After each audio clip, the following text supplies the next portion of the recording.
কথা কিছু কিছু। মিষ্টির দোকান, কাঁচের শোকেস, তার উপর একটা বড় মাটির হাঁড়ি, আর তার উপরে সরা দিয়ে ঢাকা। ভেতরে কিন্তু অমৃতের স্বাদ। রসিক বাঙালির বুঝতে অসুবিধা হচ্ছে না কার কথা বলছি, কিসের কথা বলছি, কারণ শীত এসে গেছে। আর শীত এসে গেছে মানেই জয়নগরের মোয়া।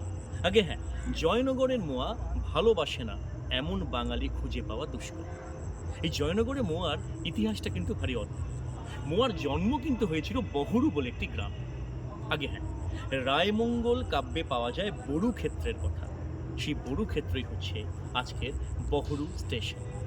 কথিত আছে, প্রচলিত ইতিহাস অনুযায়ী কথিত ইতিহাস এমনই যে যামিনী নামের এক বুড়ো তার ধান খেতে তৈরি হওয়া, উৎপাদিত হওয়া কনকচুর ধানের সাথে নলেন গুড় মিশিয়ে মণ্ড পাকিয়ে তার বাড়ির একটা অনুষ্ঠানে কি খাওয়াবেন সেটাই খাইয়েছিলেন অতিথিদের। এবং সেটা খেয়ে সে নলেন গুড়ের স্বাদ আর কনকচুর ধানের যে খই তার গন্ধ মিলেমিশে ধন্য ধন্য বলি তারে।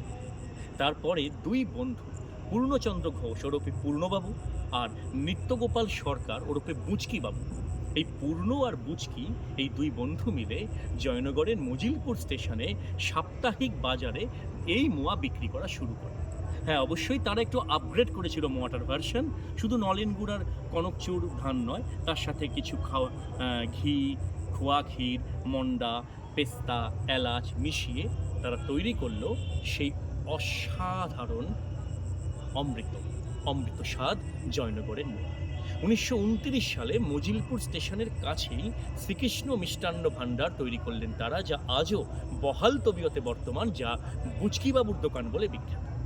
তারপর তো মোয়া বাঙালির জিভে জিভে হাতে হাতে ছড়িয়ে পড়ল সারা বঙ্গ জুড়ে, ভারতবর্ষ জুড়ে, এমনকি ভারতবর্ষের বাইরে। কিন্তু বহুরু চাপা পড়ে গেল তার ইতিহাস থেকে। মজিলপুরের কাছে জয়নগরের মোয়া হয়ে উঠল জয়নগরের মোয়া। অর্থাৎ যে মোয়ার জন্ম হলো বহুরু গ্রামে, সে খানিকটা চাপা পড়ে গেল জয়নগরের ধার এবং ভারের কাছে। বাণিজ্যিকীকরণের আদলের কাছে হেরে গেল বহুরু গ্রাম। আর তারপর এখন রসিক বাঙালির জিভে জিভে ঘরে ঘরে যে মোয়া ঘুরে বেড়াচ্ছে, তা তো আসলে নকল জয়নগরের মোয়ার হাহাকার।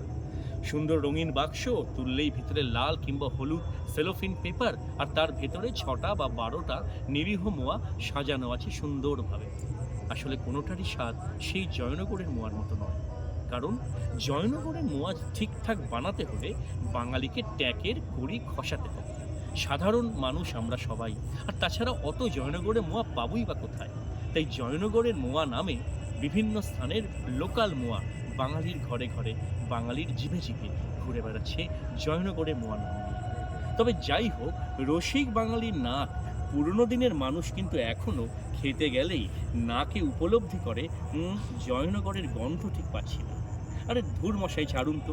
জয়নগরের মোয়া হোক আর যেখানকারই মোয়া হোক, এই শীতে রোববারে ফুলকো ফুলকো লুচি আর আলু কফি ভাজার সাথে একটা জয়নগরের মোয়া না হলে হয় না।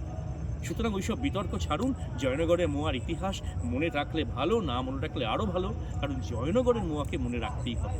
সময় কম, চলুন একটা জয়নগরের মোয়া খেয়ে আসি। আপনাদের কেমন লাগে জয়নগরের মোয়া জানাতে পারেন। কথা কিছু কিছু আড্ডা তো হতেই পারে মেসেজ বক্সে। আগামী দিন আবার হাজির হব আমি বিধান, আপনাদের সাথে কথা কিছু কিছুতে, এমনই কিছু কিছু কথা নিয়ে।